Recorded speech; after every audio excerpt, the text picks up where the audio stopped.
మరొక 21 రోజులు ఉపవాసం ఉండి, ప్రభువా నువ్వు ఇలా చెబుతున్నావు, అయ్యగారులేమో సాధ్యం కాదు అంటున్నారు అని బాగా కన్నీరు మున్నీరుగా ప్రభు పాదాల మీద పడితే, ప్రభు నిన్ను దైవజనులతో కలిసి ప్రార్థించమన్నాను కానీ కలిసి చర్చించమనలేదు. లోబడితే దీవించబడతావని ప్రభు నన్ను గద్దించారు. అనేక బాప్తిస్మాలు ఇచ్చిన సంతృప్తితో, కానుకలతో శనివారానికి ఇంటికి చేరేవాడిని. సిద్ధపరచబడ్డ వేదికలు, ఫ్లడ్ లైట్స్, వీడియోలు, వేవేల జనం, లక్షలాది రూపాయల ధనం, ఇలా సాగిపోతున్న ఒక పరిచర్యను నువ్వు సేవకులతో కలిసి ప్రార్థన చేయాలని ఒక్క మాటకు లోబడి దాదాపు 70, 70, 80% సభలను వదులుకొని బైబిల్ కళాశాలను మానుకొని, ఇక్కడ 10,000 మంది జనం ఉన్న సభ దొరికినా ఇక్కడ ఒక 100 మంది పాస్టర్లు ఉంటే దాన్ని వదిలి ఈ 100 మందితో మోకరించి, అయా మా దేశాన్ని కనికరించండి ఒప్పుకొని, ఇక మీదట ఎక్కువ సమయం ప్రార్థనలో కూర్చుంటాను ప్రభువా అని నేను దేవుని దగ్గర ఒప్పందపడ్డాను. అలా అనగానే నా శరీరం నాతో పోరాడింది. నీకు ఇన్ని ఈఎంఐలు ఉన్నాయి, ఇన్ని టెన్షన్లు ఉన్నాయి, ఇన్ని సంఘాల బాధ్యతలు ఉన్నాయి, ఫెయిత్లో ఇంతమంది పోషించబడాలి, నువ్వు అన్ని మానుకొని ఇంట్లో కూర్చుంటే ఈ బాధ్యతలు ఎవడు చూస్తాడు? పరిచర్య కొరకు ఆఖరి బస్సులో ఆ డ్రైవరు డ్రైవ్ చేస్తూనే ఉన్నాడు కానీ అస్తమాట నిద్రతో ఇబ్బంది పడుతున్నాడు. ఒక ఆగి ఉన్న లారీని అత్యంత వేగంగా కొట్టాడు. స్పాట్లో చెత్త అయిపోయాడు. నేను ఎప్పుడు కోరుకుని ప్రయాణం చేసే సీటు ఆ రోజు నాకు దొరకని. చూస్తే చెవి నిండా రక్తం ఉంది. వస్తుందంటే నాకు హెడ్ ఇంజరీ అయింది, ఇక నేను చనిపోతాను అని చూస్తే ఒక గాజు పెంకు నా చెవిని ఇట్లా కట్ చేసుకుంటా. ఇది ముక్క 2 ముక్కలు అయిపోయింది. అలా కట్ అయ్యి వెళ్ళిపోయి వెనకాల వ్యక్తి గొంతులో దిగితే మీటింగ్స్ అన్నీ రద్దు చేసుకున్నాను. ఎంతోమంది ప్రజలు ఆసక్తికి వస్తారు, వాళ్ళందరూ బాధపడతారు. రెండవది, మరి ఈఎంఐలన్నీ పేమెంట్లు ఎట్ట కట్టాలా? నా సొంతాన్ని నేను చేసుకునే కాదు కదా. ఒక స్వరం వినబడుతుంది, మీరు నమ్ముతారో లేదో తెలీదు. అయితే నీ ఆధారము సబలేనా? పౌలయ్య గారు అంటారు కదా, ఆ మాట నాకు చాలా ఇష్టం. ఈ సంఖ్యలు తప్ప నా వలె మీరు ఉండాలని కోరు. ₹1 కానుక ఇవ్వకుండా, తీసుకోకుండా, ఘనతలు సన్మానములు లేకుండా ఒట్టిగా ప్రార్థనలు చేద్దామయ్యా అంటే దైవజనులందరూ కూడా చాలా సంతోషించారు. సంతోషించి ఇది వినడానికి చాలా బాగుంది కానీ అయ్యా జరగదు ఇది. ఎందుకంటే దైవజనులు ఒట్టిగా కూర్చోబెట్టి మోకరించి ప్రార్థన చేసి వెళ్ళిపోమంటే ఎవరు వస్తారు? వారికి తగిన ప్రాధాన్యత ఉండాలి, కొంచెమైన పారితోషికం లేదా కానుక ఉండాలి. ఒట్టిగా వచ్చి పోమంటే ఎందుకు వస్తారు? ఇది వినడానికే బాగుంటుంది కానీ ఆచరణ సాధ్యం కాదు. ఒకవేళ నీ బాధ పడలేక ఒకసారి వచ్చారు, రెండోసారి మాత్రం ఎవరు రారు అని చెబితే ఏమి చెయ్యాలో తోచక మళ్ళీ ఇంటికి పోయి మరొక 21 రోజులు ఉపవాసం ఉండి, ప్రభువా నువ్వు ఇలా చెబుతున్నావు, అయ్యగారులేమో సాధ్యం కాదు అంటున్నారు అని బాగా కన్నీరు మున్నీరుగా ప్రభు పాదాల మీద పడితే, ప్రభు నిన్ను దైవజనులతో కలిసి ప్రార్థించమన్నాను కానీ కలిసి చర్చించమనలేదు. లోబడితే దీవించబడతావని ప్రభు నన్ను గద్దించారు. ఆ భయానికి ఇంక చర్చోపచర్చలు మాని, సంప్రదింపులు ఆపి, నాతో సహవాసంగా ఉన్న ఒక 7 సేవకులతో విజయవాడ పట్టణంలో నెలకు ఒక్కసారైనా మనము కలుసుకుందాం, ప్రతి నెల 3వ సోమవారం కలుసుకొని ప్రార్థనలు చేసుకుందామంటే ఆ 7 నెలకొకసారి కలిసి ప్రార్థన చేసుకుందామని 2014 ఫిబ్రవరి 14న ఆ రీతిగా మేము ప్రారంభించాం. ఒక్క పాంప్లెట్ లేదు, పోస్టర్ లేదు, ఫేస్బుక్లో పెట్టలేదు, వెబ్సైట్ లేదు. మరి ఎట్లా తెలిసిందో సేవకుల నోట ఆ నోట ఎక్కడెక్కడి నుంచో సేవకులు రావటం ప్రారంభించారు. అటు వరంగల్ నుంచి, ఖమ్మం నుంచి, కొత్తగూడెం నుంచి, ఇటు ప్రకాశం జిల్లా మార్కాపురం, ఇటు నెల్లూరు నుంచి, ఇటు రాజమండ్రి, అమలాపురం 2, 3, 10 మంది, ఆ 7 70 మంది, 200, 300 మంది అయ్యారు. ఇలా వచ్చిన వాళ్ళందరూ ఏమనేవారంటే, అయ్యా మా ప్రాంతంలో నుండి ఒక 10 మంది వచ్చాం, ప్రతి నెల వస్తున్నాం, దైవజనులతో మోకరించి ప్రార్థన చేయటమే మీ దర్శనం కాబట్టి మీరే మా ప్రాంతానికి వస్తే కనీసం ఎక్కువ మంది 100 మంది సేవకులను కూడుకుంటాం కదా అని దైవజనులు అన్న మాటను మేము ఇష్టపడి దర్శనమును అర్థం చేసుకుని, నేను ఒక 3-4 బైబిల్ కాలేజెస్లో రెగ్యులర్గా ఫ్యాకల్టీగా ఉండేవాడిని, విస్తృతంగా సభల్లో తిరిగేవాడిని. అప్పటికే ఇలా మాట్లాడితే తప్పైతే ప్రభు క్షమించునుగాక, సిద్ధపరచబడినటువంటి సభలు, వేదికలు, వేలాది జనం, లక్షలాది రూపాయల ధనంతో ప్రతి వారం అనేక బాప్తిస్మాలు ఇచ్చిన సంతృప్తితో, లక్షల రూపాయల కానుకలతో శనివారానికి ఇంటికి చేరేవాడిని. సిద్ధపరచబడ్డ వేదికలు, ఫ్లడ్ లైట్స్, వీడియోలు, వేవేల జనం, లక్షలాది రూపాయల ధనం, ఇలా సాగిపోతున్న ఒక పరిచర్యను నువ్వు సేవకులతో కలిసి ప్రార్థన చేయాలని ఒక్క మాటకు లోబడి దాదాపు 70-80% సభలను వదులుకొని, బైబిల్ కళాశాలను మానుకొని, ఇక్కడ 10,000 మంది జనం ఉన్న సభ దొరికినా ఇక్కడ ఒక 100 మంది పాస్టర్లు ఉంటే దాన్ని వదిలి ఈ 100 మందితో మోకరించి, అయా మా దేశాన్ని కనికరించండి, 2000 సంవత్సరాలుగా సువార్త చెబుతూనే ఉన్నాం కదా, పెద్దగా మార్పు లేదు, నువ్వు ఏదైనా చేయి బాబు అని ప్రభు కాళ్ళ మీద పడి అడగటం మొదలుపెట్టాం. ఆ 42 రోజుల ప్రార్థనలో ప్రభు నాకు ఎన్నో సంఘటనలు గుర్తు చేశారు. మోషే ఎన్ని ప్రసంగాలు చేస్తే అన్ని లక్షల మంది విమోచించబడ్డారు. ఏలియా ఎన్ని ప్రసంగాలు చేస్తే యెహోవా దేవుడని ఊరంతా కేకలేశారు. యెహోషువ ఎన్ని ప్రసంగాలు చేస్తే పట్టణాలు స్వాధీనమయ్యాయి. సమూయేలు ఎన్ని ప్రసంగాలు చేస్తే నీళ్లు చేది మిస్పాలో కృమ్మరించి పశ్చాత్తాపంతో ప్రజలు దేవుని తట్టు తిరిగారు. వరుసగా ఈ విషయాలన్నీ నా ముందు పెట్టి దేవుడు మాట్లాడుతున్నప్పుడు, ప్రసంగాలు ముఖ్యమే, దేవుడు మాట్లాడితేనే కార్యం జరుగుద్ది, దాంట్లో సందేహం లేదు. ప్రకటిస్తున్న దానికి సమానంగా ప్రార్థించటం లేదు అని నాకు అర్థమై ఒప్పుకొని, ఇక మీదట ఎక్కువ సమయం ప్రార్థనలో కూర్చుంటాను ప్రభువా అని నేను దేవుని దగ్గర ఒప్పందపడ్డాను. అలా అనగానే నా శరీరం నాతో పోరాడింది. నీకు ఇన్ని ఈఎంఐలు ఉన్నాయి, ఇన్ని టెన్షన్లు ఉన్నాయి, ఇన్ని సంఘాల బాధ్యతలు ఉన్నాయి, ఫెయిత్లో ఇంతమంది పోషించబడాలి, నువ్వు అన్నీ మానుకొని ఇంట్లో కూర్చుంటే ఈ బాధ్యతలు ఎవడు చూస్తాడు అంటూ నాకు లోపల సంఘర్షణ స్టార్ట్ అయింది.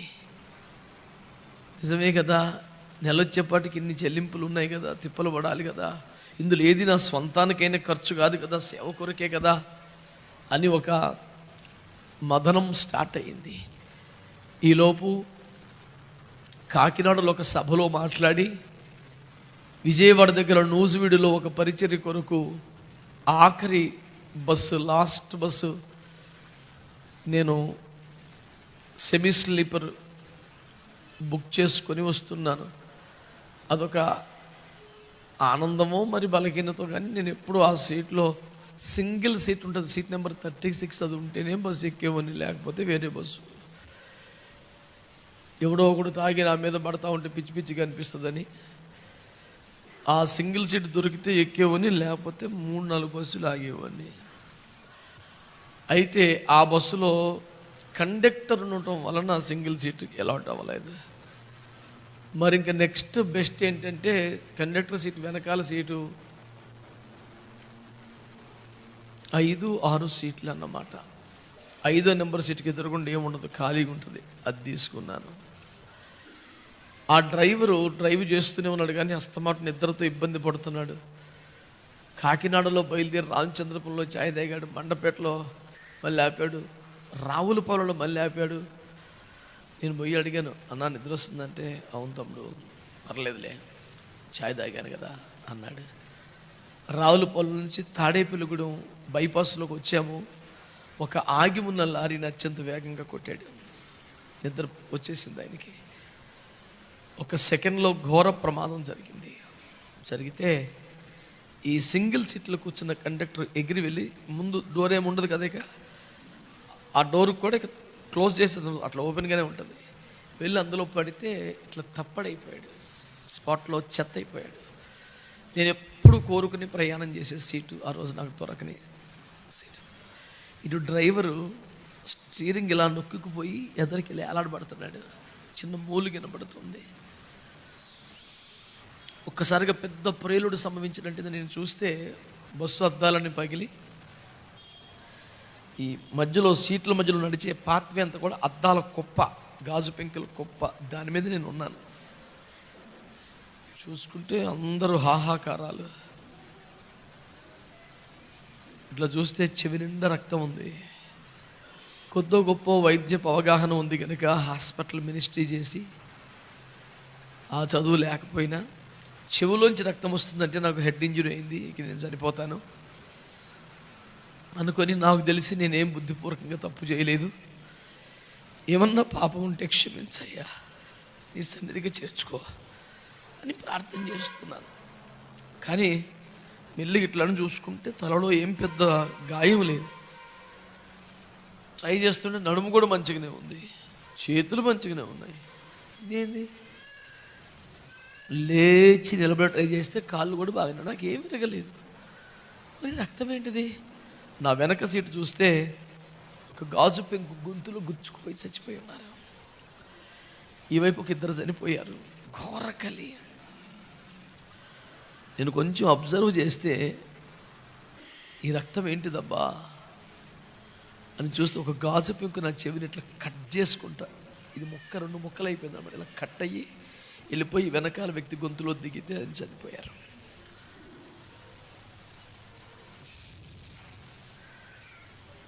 నేను ప్రభువు చేత కాపాడబడి బ్రతికించబడ్డాను అని అర్థమైంది, కానీ ఎందుకు ఇంత ప్రేమ అనేది ఇప్పటికీ అర్థం కాలేదు. మెల్లిగా ఎత్తుక్కుంటే నా వాటర్ బాటిల్ దొరికింది, పైన పెట్టుకున్న నా బైబిల్ బ్యాగ్ దొరికింది. తీసుకొని బయటకు వద్దామంటే ఇటు తప్పడైపోయింది, చచ్చిపోయినాడు. ఇటు డ్రైవరు మూలుగుతున్నాడు. వెంటనే ఫోను ఎత్తుక్కుంటే దొరికింది. 108 కొట్టాను, వాళ్ళు వచ్చారు. డ్రైవర్ వైపు నుంచి దూకి రోడ్డు మీదకి దూకాను. ఆ స్టీరింగ్ని లాగడానికి ట్రై చేసిన లోపు 108 స్టాఫ్ వచ్చారు, తీశారు. నన్ను కూడా హాస్పిటల్కి తీసుకెళ్తామని, నా ఇక్కడ ఒక పెంకు దిగింది, గాజు పెంకు, ఇదంతా రక్తం వస్తుంది.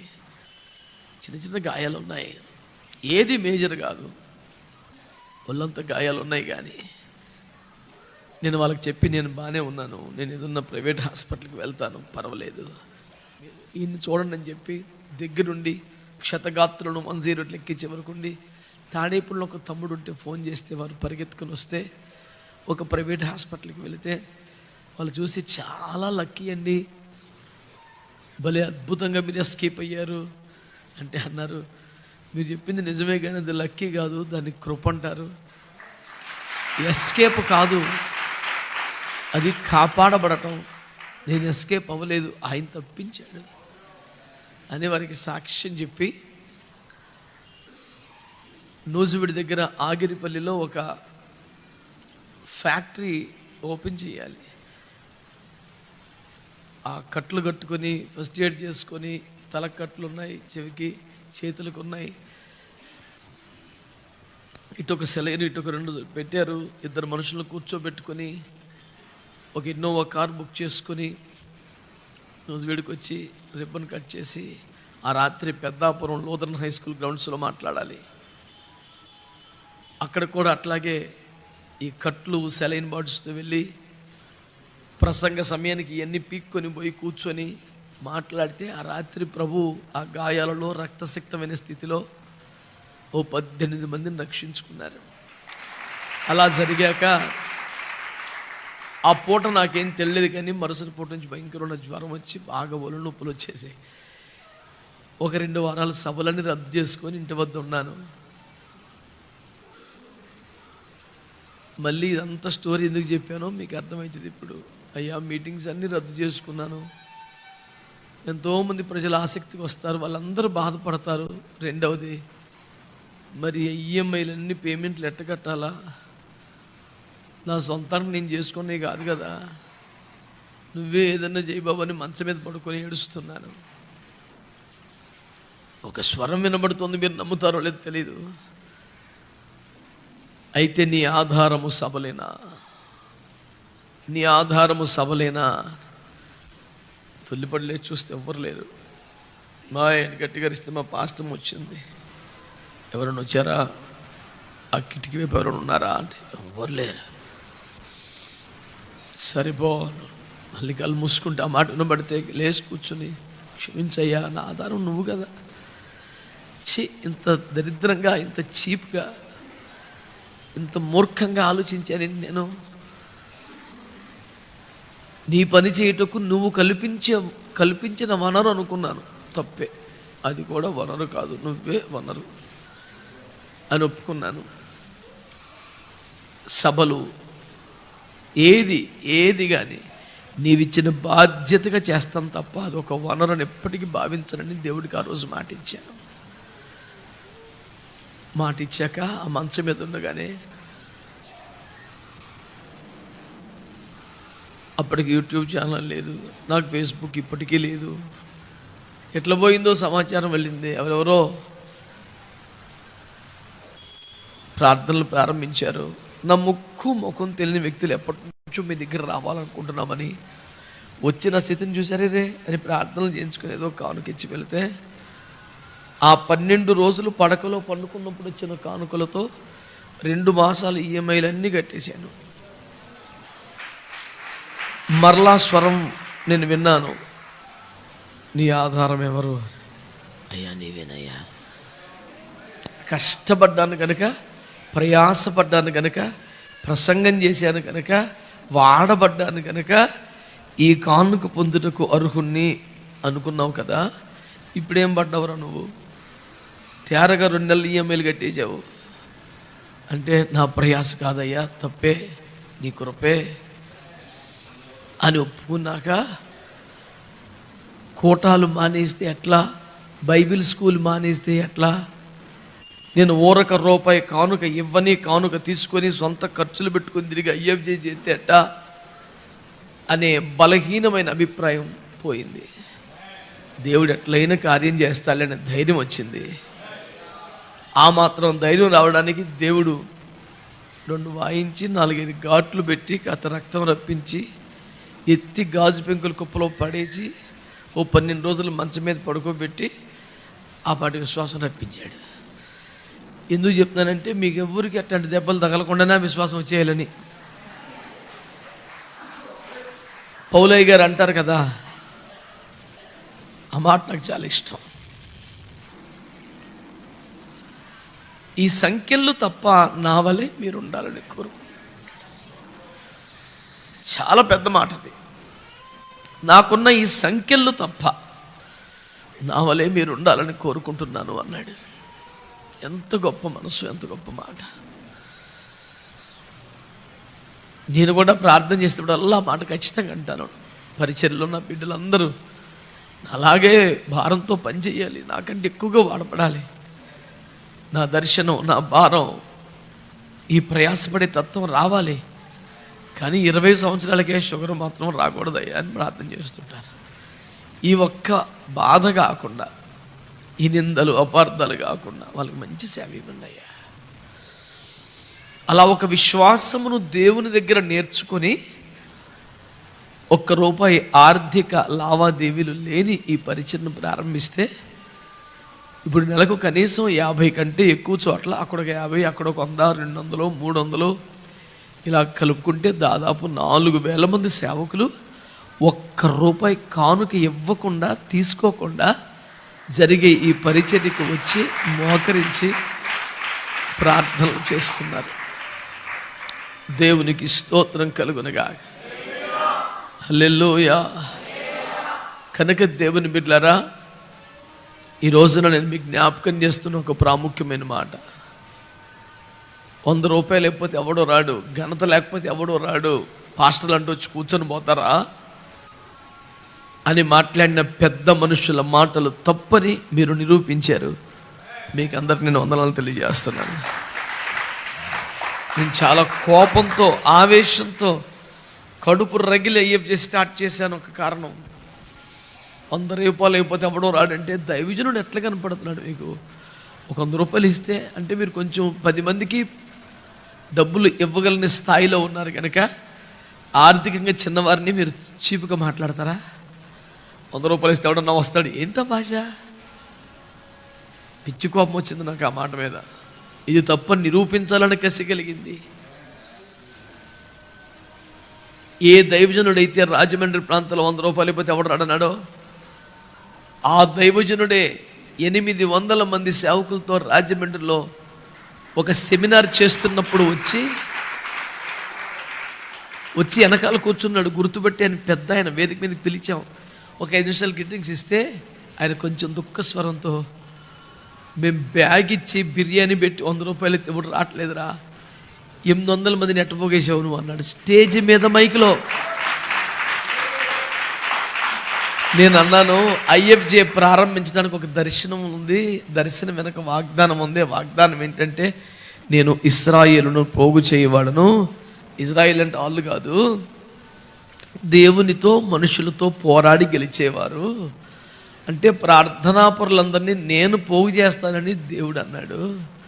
ఆయనే పోగేశారయ్యా, మేమేమి పాంప్లెట్ కూడా వేయలేదు, ప్రచారం చేయలేదు అని అంటే ఆశ్చర్యపోయి మేము కూడా ట్రై చేస్తాం అని వెళ్ళిపోయాడు ఆయన.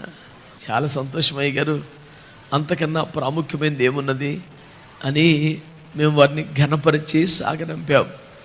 ఈ పూట నేను మీ అందరికీ చేస్తున్న మనవి ఏమిటంటే, ఇది ఒక దర్శనంతో ప్రారంభించబడింది. ఇది రోషంగల దైవజనులను సమకూరుస్తున్నది. దేవునితో మనుషులతో పోరాడి గెలవగలిగే ప్రార్థన యోధులను సమకూర్చుచు ఏకము చేయుచున్నది. ఇందులో మీరుండుట నేనుండుట దేవుని చిత్తం, దేవుని ఏర్పాటు. డోన్లో ఉన్న దైవ సేవకులందరికీ, పరిసర ప్రాంతాల్లో ఉన్న సేవకులు నా మనవి, ఇదొక సంస్థ కాదు, ఇదొక పాస్టర్స్ ఫెలోషిప్ కాదు, ఏ ఫెలోషిప్కి పోటీ కాదు, ప్రత్యామ్నాయం కాదు, అనుకరణ కాదు. అన్ని సంఘాలతో, అన్ని డినామినేషన్స్తో, అన్ని ఫెలోషిప్స్తో కలిసి 3 గంటలైనా ప్రార్థించడానికి చేస్తున్న చిరు ప్రయత్నం మాత్రమే. కలిసి ప్రార్థన చేస్తే వచ్చే గొప్ప ఉజ్జీవం మీద పిచ్చి నమ్మకంతో చేస్తున్న ఒక మహారోదన మాత్రమే అని జ్ఞాపకం చేస్తున్నాను. దేవుని వాక్యంలో రాయబడి ఉంది, వారిలో ఒక్కడు 1000 మందిని తరిమితే ఇద్దరు 10,000 మందిని తరుముతారని. ఒకడు 1000 మందినైతే ఇద్దరు 2,000 మందినే తరమాలి కదా. కానీ ఇద్దరు ఏకమైతే యేసుక్రీస్తు నామములో వారి బలము 10 రెట్లు పెరిగిపోద్దని వాక్యంలో ఉంది. ఇద్దరు కలిసి వంట చేస్తే, ఇద్దరు కలిసి మార్కెటింగ్ చేస్తే, ఇద్దరు కలిసి పరిచర్య చేస్తే ఇంత మహిమ వస్తుందో రాదో నాకు తెలియదు. కానీ ఇద్దరు కలిసి ప్రార్థన చేస్తే మాత్రం బలం 10 రెట్లు పెరుగుద్ది, కార్యాలు 10 రెట్లు ఎక్కువగా జరుగుతాయి.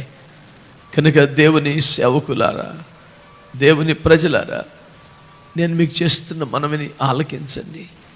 కలిసి ప్రార్థన చేయటిలో దాగి ఉన్న రహస్యాన్ని మీరు గమనించమని నేను మీకు మనవి చేస్తున్నాను. దేవునికి స్తోత్రం కలుగునగాక. అలాగూ ప్రారంభించాం. దైవజనులే మోకాళ్ళ మీద పడి మహారోధన చేస్తున్నాం. రేపు ఫిబ్రవరి 14వ తేదీకి 11 సంవత్సరాలు అవుతుంది పరిచర్య ప్రారంభించి. 11 సంవత్సరాలలో ఎక్కడ కూడా ఎవరికి రూపాయి కానుకలు ఇవ్వలేదు, మేము తీసుకోలేదు. ఇంత ప్రయాసపడి వస్తున్నారు కదన్నా తీసుకోండి అంటే కూడా ఎప్పుడు ఎక్కడ ఏ రూపంలో తీసుకోలేదు. వాళ్ళు ఏదన్నా ప్రేమతో ఆతిథ్యం ఇస్తే తినగలిగితే తిన్నాం, లేకపోతే పస్తుబడిపోయాం తప్ప అంతకన్నా మరొకటి లేదు. ఇది 10 సందేశాల కన్నా ప్రాముఖ్యమైన సాక్ష్యం.